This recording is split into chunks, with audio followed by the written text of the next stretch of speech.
you have a practice or are you running a business? Valuation is the ultimate KPI.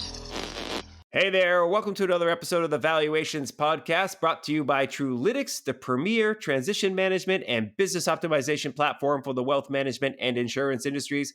My name is Mike Langford, and I'm the host of the Valuations Podcast. And this week, the topic is attracting millennials to your wealth management or your insurance firm. This is a really big topic for the broader financial services industry, is how to get high quality, highly talented millennial workers to come work for you.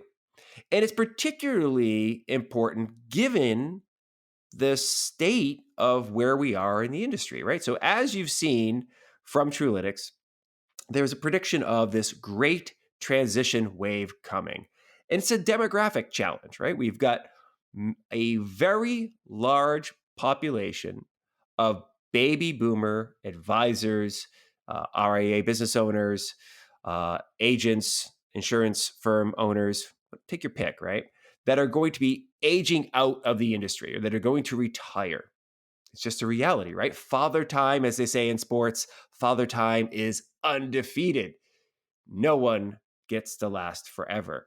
And the smart business owner, the smart advisor, is starting to think when they're in their 50s and definitely when they're in their 60s about who's going to take over, who's going to acquire this firm.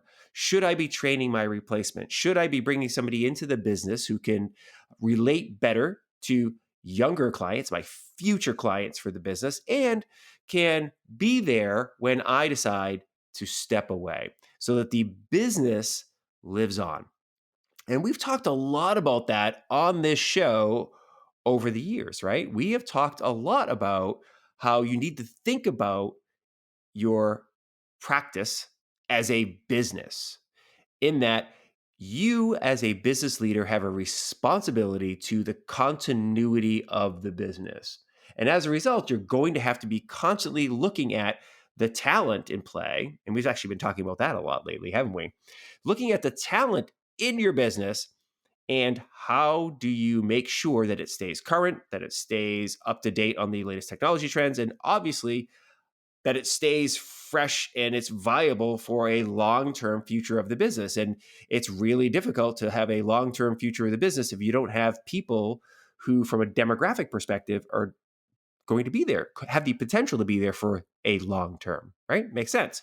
So this topic really popped into my head last week when I was talking to Alana Levitan. And Alana is a member of the Trulytics marketing team. And she and I had a really interesting conversation last week, and it covered a lot of marketing topics for Trulytics, as you might suspect. But one of the things that came about was, she's young. She's just about 25 years old.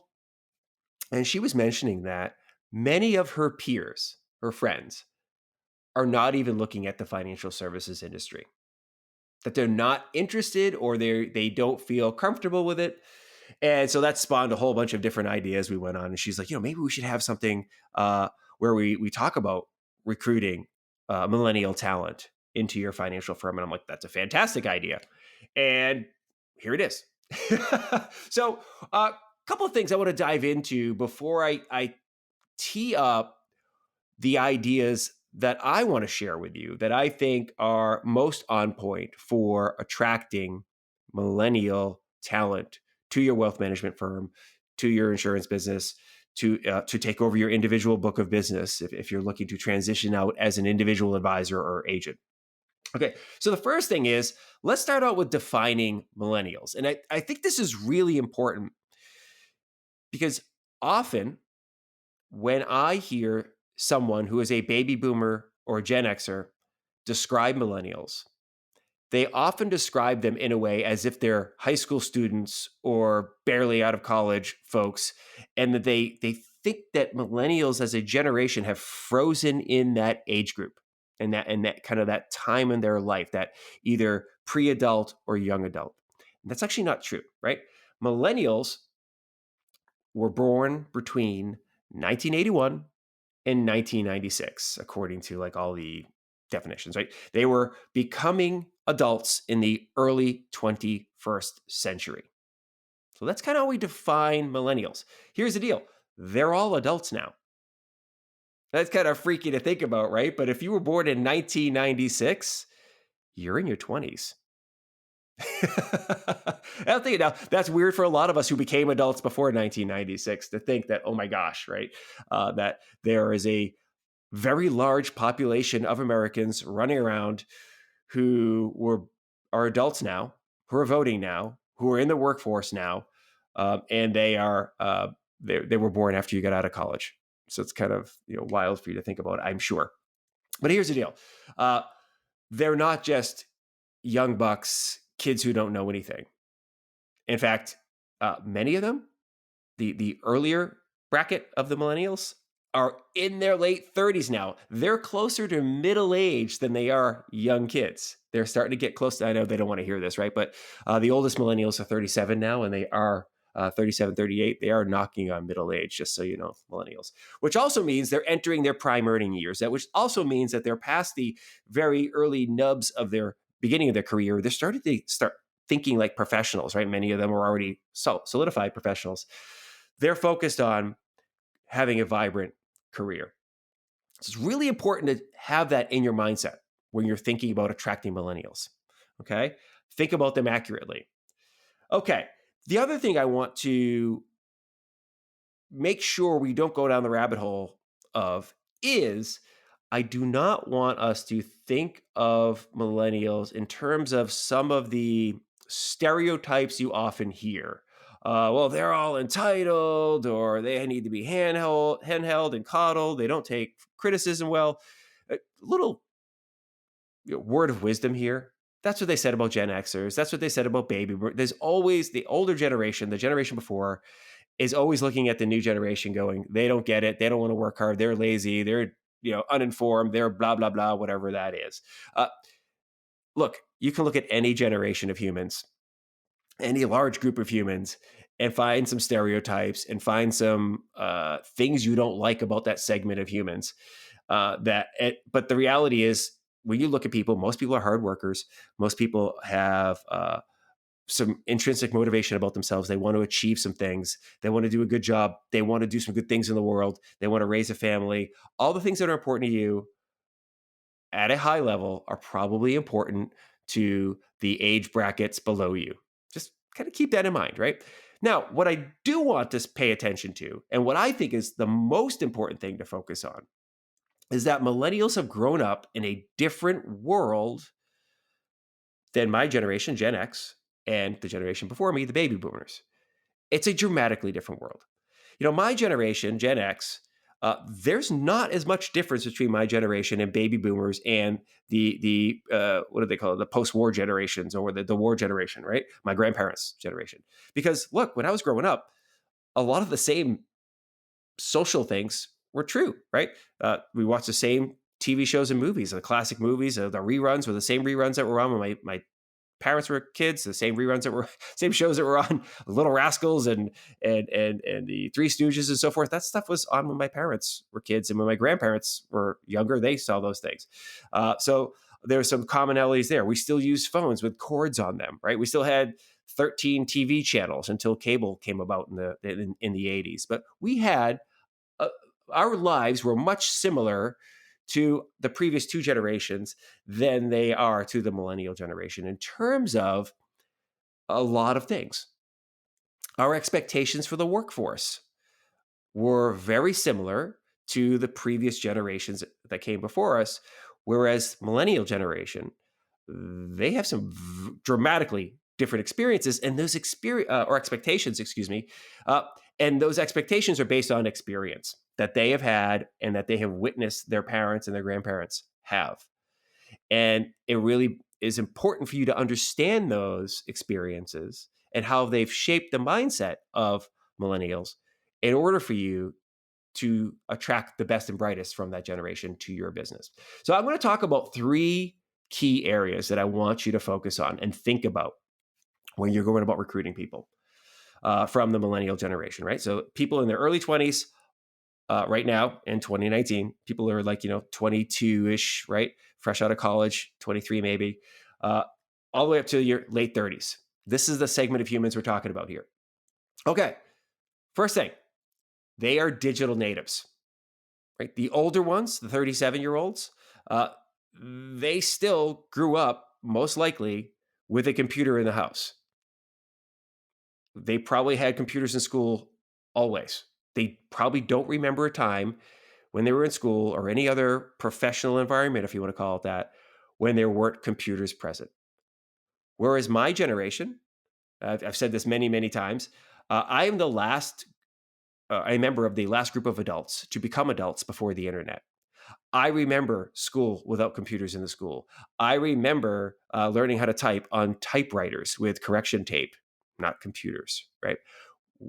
I remember going to offices where there was no computer, where the secretary, as she was almost always called then, was banging away on an electric typewriter, and it was binging every time she got to the end of the line. Where the phones rang like old school phones. I remember rotary dial phones with cords on them. This generation, the older ones have some foggy memories of that stuff, but by and large, computers have always been a part of their life. New technology and rapidly changing technology, always been a part of their lives. On the younger side, if you are recruiting somebody who is 22 to 24 or whatever, they have very foggy memories of like life before the internet, because life before the internet for them was like when they were in grade school and the younger side of grade school. But the internet as we know it really got its start in 1995, and by the end of the 90s, these folks were right all on computers, right? We all had the internet at home by the late 90s, early 2000s, and the younger age of this demographic was born in the 90s. Okay, so keep that in mind. What does that mean for recruiting? Okay, look, this is a little bit of a wake up call to our industry here, but you know, many of us in this industry are not the most tech forward. Now, I am, but I talked to lots of wealth management firms, and it is stunning how their website looks like it was, could have been frozen in time from the early 2000s. They're not using social media. They are not using video. They are not using podcasts. They are not using text messaging to interact with clients. Now, oftentimes, the immediate pushback is, well, compliance, regulations, we can't do that. Well, frankly, it's crap. Guidance is clear. You can use social media. You can use text messaging. You can use modern technologies to communicate with your prospects and clients. There's nothing that says you can't. You just have to have the proper ability to archive and supervise that communication. Lucky for you, those solutions exist. There are solutions to handle text messaging, to handle social media archival and supervision. Your compliance team just has to deal with the fact that they're going to have to review some of that stuff because it's part of doing modern business in 2019 and beyond. Because your customer, your client, is going to expect you to be on Facebook, Twitter, LinkedIn. They're going to expect you to be sharing videos. They spend a lot of time staring at their phones. They spend a lot of time on the internet. That's where they are, right? They're not going to seminars in the way that they used to. They're not doing the lunch and learn type of concept the way that they used to. They want to interact with you in the way that's comfortable with them. And attracting a younger millennial workforce, they're going to want to interact with their clients in the way that the clients want to be interacted with, right? They're going to prospect them where they know the client's eyeballs and ears are, right? So embrace the notion that you have digital natives. Embrace the notion that many of these people are what I call social media natives, right? They've only had social media in their lives like their entire lives. They don't remember a world without the smartphone. They don't really remember a world without social being available to them. Why would we deny that to them, right? This would be like when you get your career, if you get your career started in the late 80s or early 90s, if you walked into a place and all they had was rotary telephones. They didn't even have touch-tone phones or hold anymore yet, or they didn't have fax machines yet, right? And then if you started your career in the early 90s, you kind of knew that you were going to expect to have a computer on your desk. Imagine if you walked into an office that hadn't embraced the computer revolution yet. You'd be like, oh, wow, maybe I've made a huge mistake, right? So embrace technology. Show these recruits that you get it.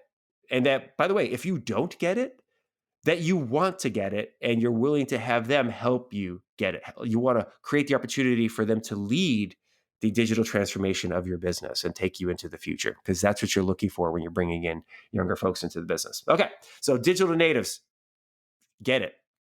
Okay, number two, this generation has been and is scarred by and traumatized by the financial markets and Wall Street. Let that sink in for a second. What these people have witnessed in their younger years and their early adult years are two major financial crises, right? We had the dot-com crash, and it took a decade for their markets to recover, get back up to where they were at the beginning of the dot-com crash. And then they witness the housing bubble and the resultant financial crisis that happened. And they watched all the bad actors on Wall Street. They have watched, the demonization of the financial services sector. And many of them in their minds may feel that there's some, that if they're coming to work for this industry, that it's like kind of joining the evil empire, right? That there's a really, really nasty hangover effects from that of imagine watching mom and dad get laid off. Imagine watching mom and dad and people lose their homes during the financial crisis. But all the while, executives got fat bonuses and got to keep their jobs. And some of the bad actors who were really, really shady and preyed upon people, nobody went to jail. Now, take any other comments out of that. That's real stuff. There is a real, like I said, traumatization that happened for many people in that generation as it relates to the industry. So they're going to be somewhat standoffish. They look at the industry and they see it as slow and stodgy. You got to try to convince them that it's not slow and stodgy. We talked about that with the digital native stuff. But you also have to change the narrative when it comes to the industry, because you and I both know that the industry is not evil, right? That the financial services industry actually is a really good thing for people, that we are helping people on the wealth management side plan for the future, have vibrant lives currently now and in the future, that they make sure they can plan for their retirement, for their college education, for leaving a legacy, to make sure that they have solid financial planning in place during their current life, so that they have the ability to do things like go on family vacations and everything else, and live in the home they want to live in, and have security now and in the future. On the insurance side, look, you're protecting people from catastrophic losses, making sure that in the event that somebody passes away or they have a loss of property, that it doesn't wipe them out, right? These are really good things. So reframing the industry and what you do to make it more service oriented and making that part of your pitch will help you attract people who ordinarily might not look at the industry and think it's overly attractive. Okay. I assure you that matters, right? Because in the old days, we hired anybody who could fog a mirror, dropped a book of names in front of them and said, start dialing. You're in business and your job is to pass the Series 7 exam and start bringing people in for interviews to talk to senior advisors. And if you are successful, you pass your Series 7, these people are going to come in and they're going to work, that came in with your senior advisor, are going to be your clients. And I'll turn over some of my other lower accounts to you, and you can build that business up. It was all about money. It was all about activity. That still works on some, but I'm telling you, as a broader trend, this generation, called the millennials, are really interested in making an impact and doing good in the world. Okay. So make that part of your pitch. Okay. And recognize that these people are a little traumatized and scarred by what they've seen in their lifetime. Next. Okay. And final, by the way, for this, my third tip for you to attract millennials. You see this in sports, by the way, but this is a generation that is going to be loyal as long as being loyal is their best option. What does that mean, right? It doesn't sound like loyalty, right? When you say, hey, listen, I'm going to be loyal to you, say that to your wife, right? Like, I'm going to be loyal to you as long as it's the best option. Like, as long as something better doesn't come along. Okay. So it sounds kind of crass, right? But the reality is this generation saw what happened to previous generations. They saw, as I did, in my late teens that corporate America broke the contract that it had with the American worker. They saw it. Starting in the late 80s and well into the 90s and beyond, corporate America said that we'll lay people off. We will move overseas, right? We will take our manufacturing, our call centers, we will bring it to the cheapest labor there is. We are not loyal to you employees. And labor took notice, right? For my generation, those before who were kind of brought up on this loyalty mindset, stay with the company. We saw grandpa work for the same company for 40 years and retire and have a nice retirement, right? But when I saw my dad get laid off when I was a senior in high school and he'd been with the company for 17 years, you bet that changed my perception. Now, this is a generation who has watched layoffs their entire life.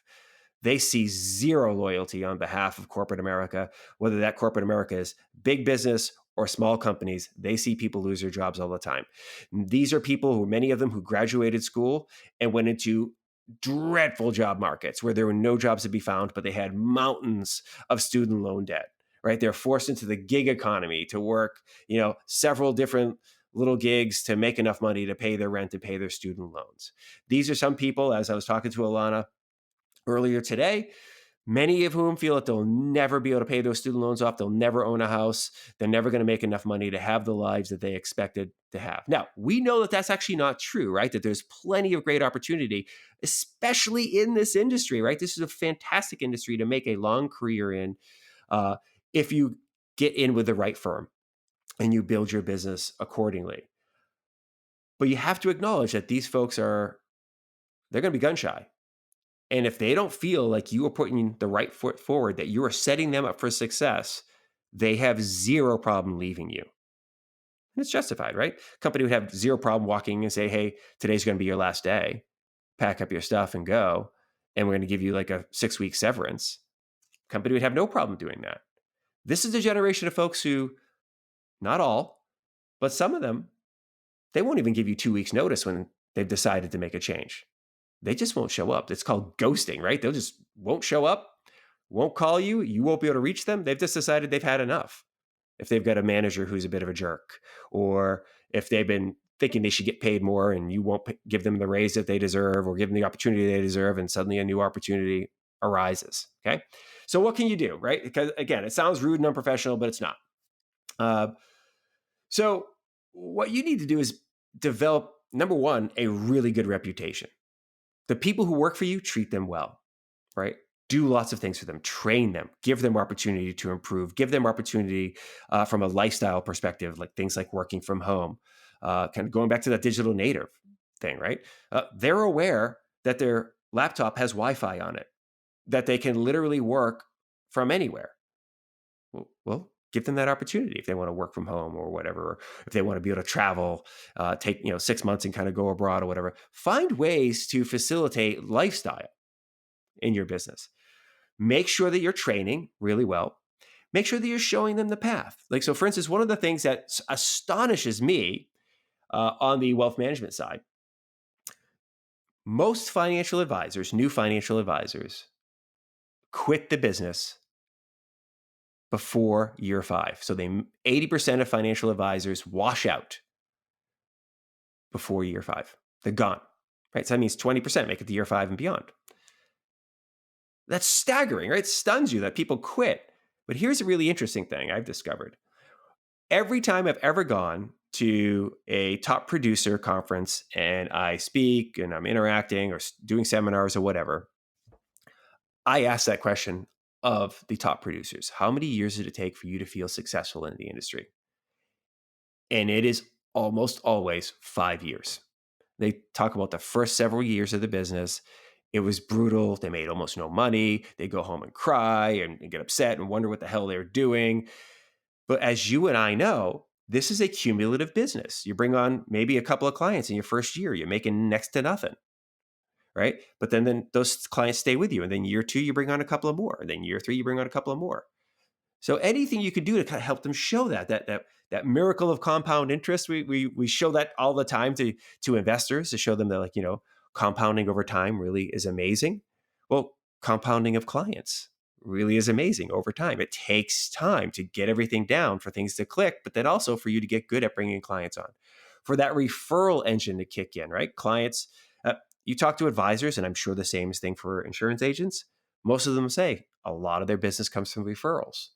Well, how long do you have to be in business for you to generate a vibrant flow of referrals? Well, you got to build up a good client roster. You got to be in business for a while before people can start sending you business. Many of the prospects that these young advisors meet in the early days, they're not ready to do business with them yet because all the money's tied up in their 401k. Or if they're their peers and they're also in their young or mid 20s, well, they haven't started producing excess investable assets yet. They haven't changed jobs enough yet to have their 401k rollovers available, but many of them will. So you really have to do a great job of painting a picture to a young millennial advisor or agent that, hey, you need to give this 5 years. And let me show you why. Uh, and it's not about paying your dues. It's like, this is how long it takes. So I'm going to help you. I'm going to be with you every step of the way. We're going to try to accelerate it faster, but you need to know that you probably should be thinking investing 5 years or more to get to the point where you're going to be as successful as you want in this business. And when you get successful in this business, there is no other business that offers a lifestyle that this business offers, right? Because it is kind of like mailbox money, that you're going to be able to do things like go on vacations, leave work at 5 and not have to work, burning the midnight oil like some of your friends do. Now, some of your friends might get higher salaries faster because some of the ramp, if you will, the hockey stick is really quick for those people. But in this industry, it's a longer hockey stick. It actually looks like a real hockey stick with the long shaft and the curve at the end, right? But as we work towards it, you're going to find that this will be a much better business for you in the long run. Okay? So that's how you attract high quality talent and make sure that you develop them into successful advisors and agents who might one day be the ones who take over your business, that are part of your succession plan. That's the best way to do it. Treat them like that from day one. Invest in them, and they'll believe in you. Okay. Hopefully this was helpful. I know we covered a lot of ground in here. But we actually have a new guest coming on later this week. I'm really excited about Andy Ambrose on our next episode. He is one of the co-founders of Live Oak Technologies, based here in Austin, Texas. And this isn't quite a spoiler. Andy's business, Live Oak, makes it possible for financial firms to do live video chat, and it's secure, and it's designed to help accelerate the process for things like rollovers, to get the money moving, to help people sign contracts, and to make sure that everything is again, like we talk about, archived, supervisable, it's secure, and digital signature process is built all in so that it makes everything more fluid. And it's really, really taken off. I've known Andy and his co-founder, Pete Rung, for a while. And I'm really, really excited to have Andy on the show for this next episode. So make sure you kind of bookmark it and get ready for that. As always, like and subscribe to the podcast on iTunes, Stitcher, SoundCloud, and TuneIn. Make sure you swing by truelytics.com. Enter your contact information there so we're on our newsletter. And also, tell a friend. Make sure you tell friends, hey, listen, guess what? This Truelytics Valuations podcast, I'm getting a lot out of it. That dude, Mike, he's fun to hang out with for half an hour or so in your earbuds while you're doing some stuff. So check it out. Also, as always, please do send in your suggestions, comments, questions you want to see covered. Always excited to do that. If you have questions in the next day or so for Andy, let me know. Or if you have questions about millennials, also let us know. It's kind of cool. We have a resident millennial here, Alana. I'm sure she has lots of feedback for you. She has some really great ideas. I love it. So until next time, hope you're having a wonderful day, and we'll talk to you soon on the Valuations Podcast. Have a good one. Bye.